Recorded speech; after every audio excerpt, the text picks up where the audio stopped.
urgente com essa notícia, com certeza nem Luiz Inácio Lula da Silva do PT, nem os ministros do STF, principalmente o ministro Alexandre de Moraes, vão mais dormir. Eles devem estar em pânico. Segundo informações que chegaram de bastidores, parece que eles estão totalmente sem sono, se sentindo sem saída, numa encruzilhada, uma sinuca de bico. Sabe por quê? Aconteceu coisas lá no Congresso americano que pode acabar de vez com todos eles. É isso mesmo, gente. Teve contratações de senadores anti-Lula e, segundo informações, parece que quem vai ocupar o cargo é alguém também que é anti-Alexandre de Moraes. E por aí vocês já tiram, né? O Congresso americano realmente está sendo formado para acabar de vez também com a ditadura no Brasil. E olha o que disse esses jornalistas conceituados com informações privilegiadas diretamente dos Estados Unidos. Eu queria falar. O senador Marco Rubio, ele é um senador muito atento ao que está acontecendo no Brasil, né? No Brasil do Lula. E tem um outro ponto, Paula, que se o senador Marco Rubio for de fato efetivado como secretário de Estado do Trump, quem pode tomar a cadeira dele no Senado é a atual deputada Maria Salazar, aquela que segurou uma foto do Alexandre de Moraes em uma comissão em que o jornalista Michael Shellenberger estava presente para falar exatamente da censura de Alexandre de Moraes e dos Twitter Files Brasil. Ela que pode tomar, de acordo com as leis da Flórida, o governador aponta um senador para aquela cadeira até que outra eleição seja colocada em prática. Então, a coisa vai só piorando. Outro nome muito falado aqui nos últimos dias é exatamente do Tom Homan, né? O czar agora da fronteira, das fronteiras. Ele é duríssimo, linha durão mesmo. Alguns governadores de alguns estados democratas estão colocando uma certa resistência nas políticas que ele disse que vai aplicar, dizendo que eles salvariam a sua população estadual, do governo federal, que agora vem sem dó nem piedade, desumanizando as pessoas, o que para mim só mostra que eles continuam não enxergando o resultado dessa eleição. O país inteiro dizendo para os democratas: nós não gostamos das políticas governamentais de vocês em relação à economia, em relação à fronteira, em relação à demonização das forças policiais, porque as forças policiais das fronteiras foram demonizadas pela administração Biden-Harris, e agora Tom Homan, que foi um dos principais diretores de uma das forças das fronteiras, o ICE, ele disse, querendo ou não, para os governadores: nós vamos simplesmente fazer o que é possível para o governo federal para limpar os Estados Unidos e devolver os Estados Unidos para a América. Muita coisa pela frente, Paula, mas Donald Trump já mostrou que ele vai cumprir as promessas de campanha. E hoje, né, uma semana apenas da histórica eleição, Donald Trump caminha para os 5 milhões de votos, além da Kamala Harris no voto popular, o maior presidente republicano com voto popular da história dos Estados Unidos. Ele mostra que a agenda dele vai ser implementada de lei e ordem no país. Não bastasse isso, sabe aquela carta que eu avisei que sairia? A pessoa fala, tic-tac, 72 horas.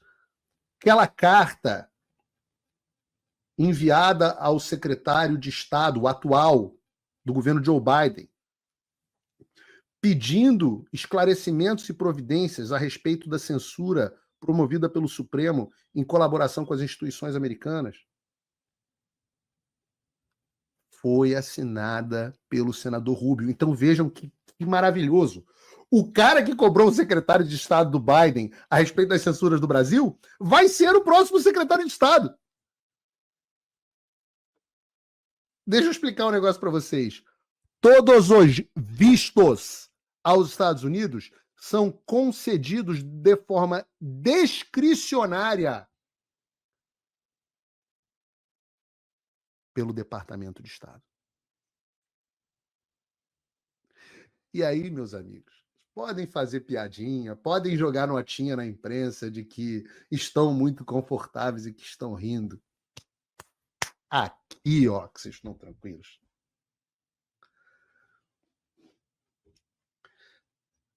Aliás, a nossa querida deputada Maria Elvira Salazar também se pronunciou sobre a indicação do Marco Rubio à Secretaria de Estado.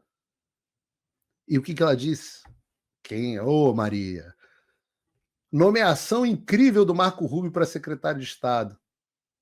A mulher que segurou a foto do Alexandre, a mulher que pediu a cassação do visto, a autora do projeto de lei que caça o visto do Alexandre. Olha o sorriso da Maria a respeito desse assunto. Nomeação incrível do Marco Rubio para secretário de Estado. É um dia ruim para ser ditador na América Latina. Eu vou dizer para vocês, eu estava trocando mensagem aqui com uma pessoa da equipe de transição do Trump. Vou ler aqui, eu não vou dizer quem foi, mas eu vou ler aqui para vocês a conversa. Ele diz assim, eu perguntei, what do you think about Marco Rubio Secretary of State? Né? Perguntei, o que você acha do Marco Rubio? Aí ele, as palavras dele, vou ler aqui as palavras dele. Ele vai ser fantástico, amazing para a região. Ele vai ser a pessoa que trará ao mais alto nível de foco para a América Latina em décadas. Existe muito trabalho a ser feito em apenas 4 anos. E a maior parte disso vai ser feita nos próximos 2 anos. Ele falou, um foco maior na América Latina é um foco maior no Brasil.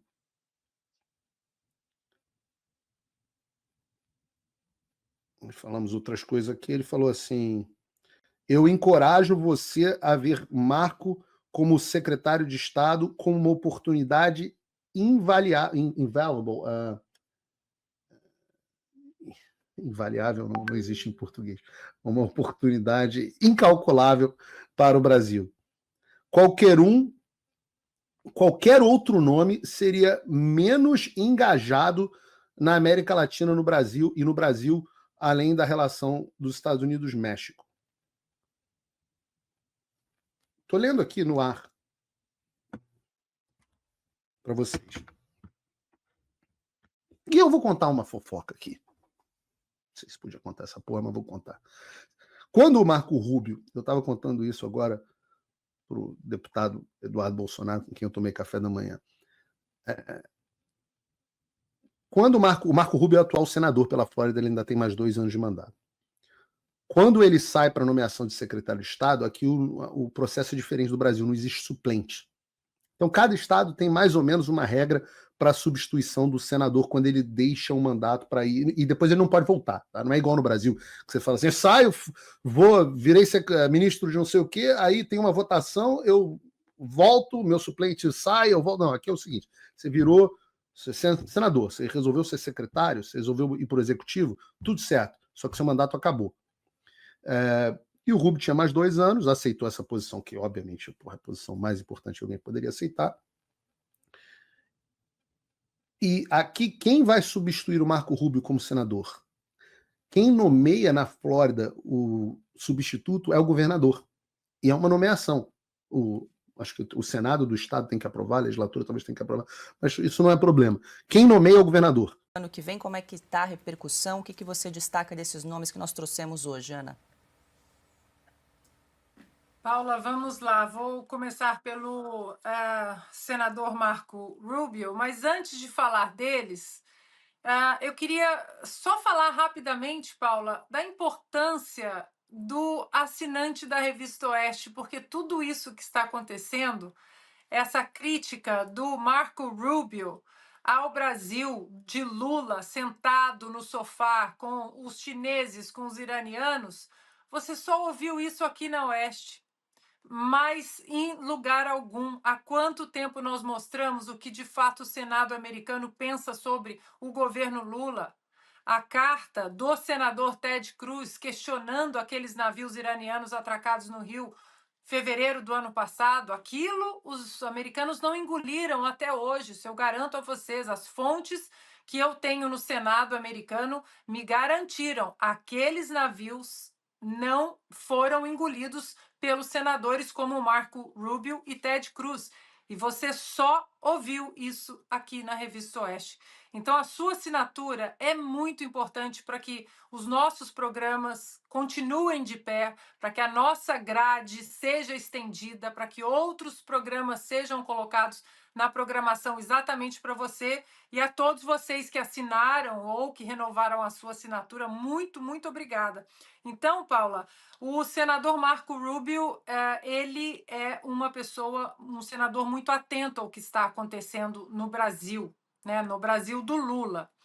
E tem um outro ponto, Paula, que se o senador Marco Rubio for de fato efetivado como secretário de Estado do Trump, quem pode tomar a cadeira dele no Senado é a atual deputada Maria Salazar, aquela que segurou uma foto do Alexandre de Moraes em uma comissão em que o jornalista Michael Shellenberger estava presente para falar exatamente da censura de Alexandre de Moraes e dos Twitter Files Brasil. Ela que pode tomar, de acordo com as leis da Flórida, o governador aponta um senador para aquela cadeira até que outra eleição seja colocada em prática. Então, a coisa vai só piorando. Outro nome muito falado aqui nos últimos dias é exatamente do Tom Homan, né? O czar agora da fronteira, das fronteiras. Ele é duríssimo, linha durão mesmo. Alguns governadores de alguns estados democratas estão colocando uma certa resistência nas políticas que ele disse que vai aplicar, dizendo que eles salvariam a sua população estadual, do governo federal, que agora vem sem dó nem piedade, desumanizando as pessoas, o que para mim só mostra que eles continuam não enxergando o resultado dessa eleição. O país inteiro dizendo para os democratas: nós não gostamos das políticas governamentais de vocês em relação à economia, em relação à fronteira, em relação à demonização das forças policiais, porque as forças policiais das fronteiras foram demonizadas pela administração Biden-Harris, e agora Tom Homan, que foi um dos principais diretores de uma das forças das fronteiras, o ICE, ele disse, querendo ou não, para os governadores: nós vamos simplesmente fazer o que é possível para o governo federal para limpar os Estados Unidos e devolver os Estados Unidos para a América. Muita coisa pela frente, Paula, mas Donald Trump já mostrou que ele vai cumprir as promessas de campanha. E hoje, né, uma semana apenas da histórica eleição, Donald Trump caminha para os 5 milhões de votos, além da Kamala Harris no voto popular, o maior presidente republicano com voto popular da história dos Estados Unidos. Ele mostra que a agenda dele vai ser implementada de lei e ordem no país. O governador DeSantis. E quem está cotada, é uma fofoca que eu vi, isso não está confirmado, está cotada. Quem está cotada para substituir o senador Rubio? Bota a última foto que você botou agora, Bruno. A última, essa do Rubio com ela. Ela, Maria Salazar. Imagina, a deputada que pediu a cassação dos vistos e tornar inadmissível de entrada nos Estados Unidos está cotada para ser senadora. Aquela que se reuniu aqui em casa, aquela que que tomou a causa do Brasil na mão, aquela que levantou a puta, vai virar senadora. Muito amiga do secretário de Estado. Que isso, hein? Sei não, hein? Tá com cara boa. Tá com cara boa. Bom, e eu não tenho confirmação disso, é só um rumor. Saiu aqui que ela tá cotada, tá? De decisão do DeSantis, deve estar uma briga de foice de Game of Thrones nessa. E tá, eu vou dizer para vocês que assim, a primeira vez que eu acompanho de perto, né, de bastidor, a transição aqui do governo americano, e, pô, esse troço é um episódio de Game of Thrones. É um episódio de Game of Thrones. Tô curioso para o embaixador do Brasil. Vamos ver, porque tinha um nome, agora já tem outro nome correndo por fora. Não dá para falar dessas coisas ainda não, mas a gente chega lá. E vamos seguir, porque ainda tem bastante nome da administração Trump que eu quero comentar. E um deles, e não está certo ainda, mas esse eu tenho que falar, é sobre quem estão dizendo que vai comandar a CIA. E eu escrevi no X a esse respeito, no meu X. Se você não segue o meu X, por enquanto esse ainda não foi bloqueado pelo Alexandre. Alexandre, eu preciso que você bloqueie esse X. Eu vou abrir mais um, não se preocupe, mas eu preciso que você bloqueie essa conta. Eu já falei isso, é importante que chegue uma ordem sua de bloqueio da minha conta do X à matriz, por favor. Agiliza aí, porque já estou aí com quase 70 mil seguidores. Peço a vocês que estão acompanhando o programa, e se parece aqui que eu estou sendo irreverente, que eu não tenho respeito pelo ministro Alexandre de Moraes, é porque eu não tenho mesmo. Então, vocês que estão me acompanhando, por favor, sigam aí P Figueiredo BR4. P Figueiredo BR4. É a minha 7ª conta no X, que será derrubada, e precisa ser, e eu vou abrir a 5ª. E a 5ª pode ser derrubada mais uma vez. E agora, gente, vocês não vão acreditar nessa declaração que acabou de sair de Janja da Silva. Você acredita que é sobre aquele avião ainda? Ela dizendo que o avião presidencial não está à altura praticamente de Lula? Ela quis dizer isso, né? Com o Brasil nesse caos, olha a declaração da primeira-dama Janja da Silva. Seria cômico se não fosse tão trágico. Em entrevista à CNN, a primeira-dama Lula da Silva criticou a condição do avião presidencial utilizado pelo presidente da República. Segundo Janja, é preciso ter mais responsabilidade com o cargo do chefe executivo. A gente acaba sendo irresponsável com a vida do presidente da República. Eu não estou falando do presidente Lula, eu estou falando do presidente do Brasil. Então a gente acaba sendo um pouco irresponsável com isso, entendeu? De colocar ele dentro de uma aeronave com esse tanto de problemas. Então a gente precisa ter um pouquinho mais de responsabilidade com o cargo. Tanto quanto ela me deixa melhor não comentar. Bom, gente, e aí? Me conta, o que vocês acharam dessa declaração? Seria cômico se não fosse tão trágico, né? Enquanto isso, ela está planejando o Janjapalooza. É isso mesmo. Os alimentos aumentando, o desemprego em alta. E vem aí o Janjapalooza, gastando quase 1 milhão do nosso dinheiro. Vejam esta notícia. Deputado pede a TCU investigação de gastos com Janjapalooza. O Biratã Sanderson critica desperdício de recursos públicos em momento de crise econômica no país. O deputado federal Biratã Sanderson, do PL, pediu ao Tribunal de Contas da União que investigue os gastos do governo federal com o Festival de Cultura Aliança Global contra a Fome e a Pobreza, chamado de Janjapalooza. Organizado com a participação da primeira-dama Janja da Silva, o festival será realizado entre 14 e 16 de novembro no Rio de Janeiro. Paralelamente, a reunião do G20. A bom entendedor, meia palavra basta. Vocês acham que eles estão preocupados com o povo? Tá preocupado se vocês vão ter a carne, o frango? E diga-se de passagem, tá tudo um absurdo. Eu não sei na cidade de vocês, mas aqui no interior de São Paulo, Taubaté, está um absurdo. Esses dias eu fui ali comprar frango e eu vi a carne a R$55. Gente, eu achei um absurdo. E olha que esse dia tava 39, mas era só para enganar o povo, né? Agora não tem mais o que fazer, tem que cortar os gastos e com certeza a Lula vai cortar do nosso bolso, porque para artistas e a Lei Rouanet a gente já viu, né? A Janjapalooza vem aí gastando quase 1 milhão do nosso dinheiro.